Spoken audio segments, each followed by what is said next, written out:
always things that you could do better, right? And so we're going to play a little game of thumbs up, thumbs down, and we're going to make some suggestions to Roger Goodell and the NFL here on maybe some things he can improve on next season. So we got our little handy-dandy thumbs up, thumbs down boards. Let's get to the first one. Each team should be allowed one player that doesn't count against the salary cap.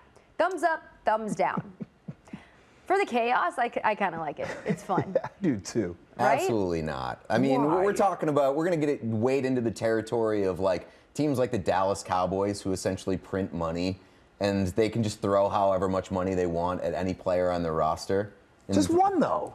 Yeah, but Just you're talking about free agency. A guy might go to the Cowboys or one of those teams being like, you know what, I'm just going to choose this team because there's a potential that I could make $700 million in one season.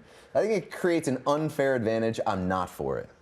I think teams that are in a jam, like it gives them an opportunity to, stay competitive, right? Maybe that one player that can make the difference. Don't you think the Commanders or like the Panthers or somebody would love to have an exemption? Where are they getting the money from? It encourages competition. Where are they getting the money from? I have no idea. That's their problem. We're wading into risky business. How about this one? 60-second timer for all play reviews.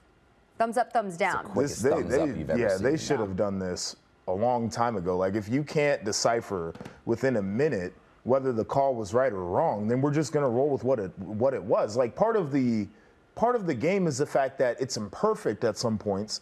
And if you take too long to get it right, then you probably weren't supposed to get it right to begin with. Well, you got to call, what is it called? Like headquarters or whatever. You got to call them. And then you want to make sure that you're getting it right because it could be a Super Bowl that's on the line. It could be a national championship. So you want to make sure that they're getting it right. So if it's a little more than, don't get crazy with it, but if it's a little more than 60 seconds, I'm okay with it. At the end of the day, this is about entertainment. And I think getting it right is important, but it's also important to preserve the entertainment value of the sport. There's enough downtime in football as it is. I respect that. All right, how about stop playing the Super Bowl at a neutral site?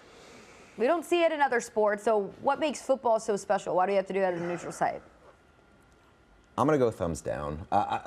Maybe it's recency bias because I was just in Vegas for the Super Bowl, and Vegas is a great time, and I don't trust the Raiders to make the Super Bowl.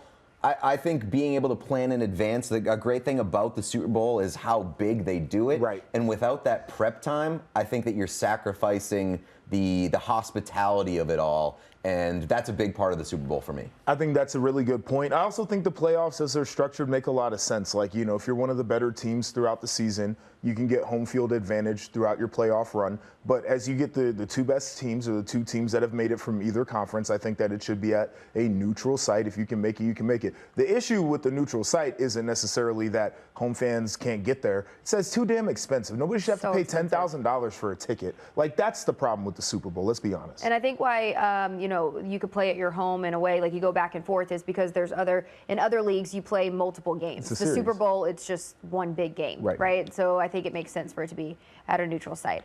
All right, how about, I know you love talking kickers and punters, Joshua. Do you think we should just get rid of them? Absolutely. Why? Why do you think we should get rid of them? And I know this is going to sound blasphemous coming off of a Super Bowl where we had 3 kicks that were like 55-plus yards. Insane. Certainly make a difference in the game, right? This is a Super Bowl where there was a blocked extra point. That was the difference in the game to a lot of people. But, no. I don't think these games should come down to these guys that don't even practice, that come in, they swing their leg a couple of times, and then they're on the golf course. These dudes ain't in pain. They're not hurting. They don't bleed. That ain't football. No. That's disrespectful. Listen, that is. Kickers are athletes, too. They're athletes, they ain't football players. I disagree. They're some of the most important football players. They shouldn't be. Oh, my goodness. I play in a fantasy football league where a missed extra point gets you minus 50 points. It is the most electric league in the world. So if you eliminate kickers, you're eliminating that rule, and I will not stand for it. And Joshua, why do you think Moody was drafted as high as he was as a kicker? It's because he's valuable. So he could get an extra point blocked in the Super Bowl. So he could get an extra point blocked in the Super Bowl, and then his team goes on to lose. That's why. Talk to your line. Okay, let's get to the team with the worst record has to sit out the following season.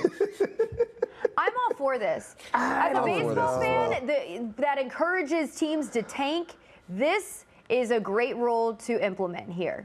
Okay, I'm over teams that are like, oh, we're just good at tape. We have the worst record in the league. No, I'm over that. Stay competitive. Maybe it's just me. This past season felt like there were far too many bad football teams. Oh, in the there were NFL. some bad football. There were some bad football teams. And if you are punished for being the worst of the bad football teams, I love that. I mean, if we're going to do this, they should make multiple bad teams sit out because there were, and like the people who are like, oh, I like the NFL because it's a better product than college. It's like, watch this year. There was a lot of, I watched the Browns cycle through 5 quarterbacks. You can't tell me that's a good product. But the reason I'm saying no is football is the easiest sport to go from worst to first in your division. So we'd be taking that opportunity away.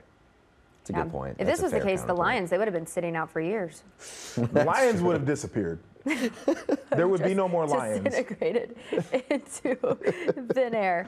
All right, and let's get to our last one here. How about referees? They must wear shorts. Oh, I don't and really this one, absolutely, especially in the NFL. You look at the NFL referees, those guys hit the gym. Those guys have Show pythons. off the quads. I feel like you have to be jacked to be an NFL ref. So let's show some quads. Show them off. What do you think, Joshua? I just Show don't off care. the legs. I don't think they must, but if they want to, I think they can, sure. I don't see there's nothing wrong with wearing some shorts. Now, you don't get too crazy now. Don't wear the short shorts that some people are wearing these days. That's what all the people love to wear. I go to the gym and all I see is short 5-inch shorts. inseams. And when you're running, nobody wants to see in short shorts running up and down the field. Nobody wants to see that. Speak for yourself. I'm for it.